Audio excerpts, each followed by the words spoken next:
Денсаулық мықты болу үшін үнемі денені шынықтыру керек. Жаяу серуендеп жүгіру керек.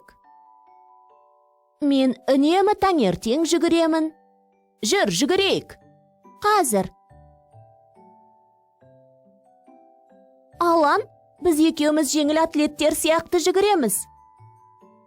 Дана, мен Усейн Болт сияқты жеңіл атлет болғым келеді. Усейн Болт деген кім? Усейн Болт жеңіл атлетикадан әлем чемпионы. Керемет! Біздің елімізде жеңіл атлеттер бар ма? Әрине, еліміздің ең бірінші жеңіл атлеттері Әмин Тұяқов пен Ғосман Қосанов.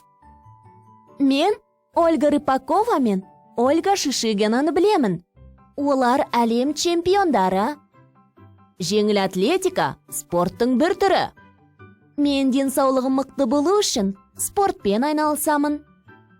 Иә, спорт денсаулықты күшейтіп, адамға күш-қуат береді. Адамның көңіл-күйі де көтеріңкі болады.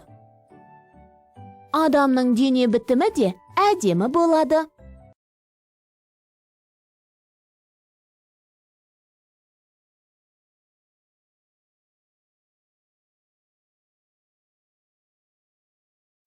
Сегізінші сабақ. Спорт денсаулық кепілі.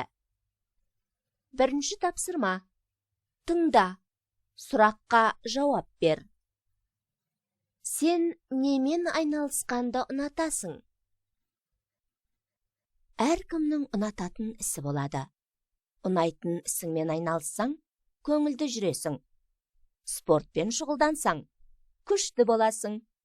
Кітапты көп оқысаң, білімді боласың.